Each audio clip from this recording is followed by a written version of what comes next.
مفت کھانا کھائیں۔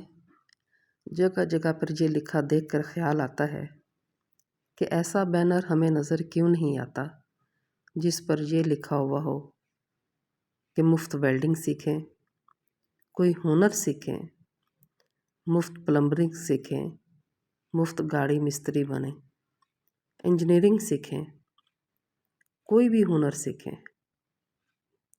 مفت کمپیوٹر سیکھیں، آن لائن ارننگ کریں، اس سے آفس جاب کریں، اپنا کاروبار کریں، یا کوئی ایسی زبان سیکھیں، چائنیز، کورین، جاپنیز، انگلش۔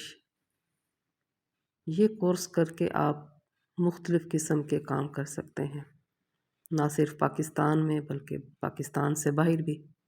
مفت درزی بنے وغیرہ وغیرہ بہت سارے کام ہیں۔ خیرات کرنے والے قوم کو نکما اور بھکاری بنا رہے ہیں۔ 2 دیگوں پر جتنا خرچہ آتا ہے اتنے ہی پیسوں سے آپ چھوٹا موٹا ہنر سکھا سکتے ہیں۔ ویلڈنگ کی مشین اور ضروری آلات اس سے آ جاتے ہیں۔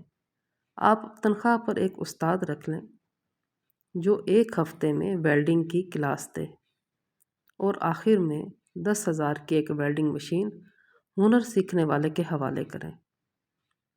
آئندہ کے لیے وہ خود کفیل ہو جائے گا اور تا حیات عزت کی روٹی سکون سے کھائے گا۔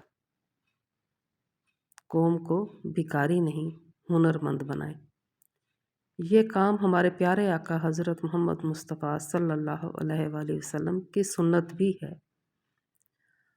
آپ صلی اللہ علیہ وآلہ وسلم سے ایک ضرورت مند نے سوال کیا تو آپ صلی اللہ علیہ وآلہ وسلم نے اسے کلہاڑا لے کر دیا اور فرمایا، جنگل سے لکڑیاں کاٹو اور بیچو۔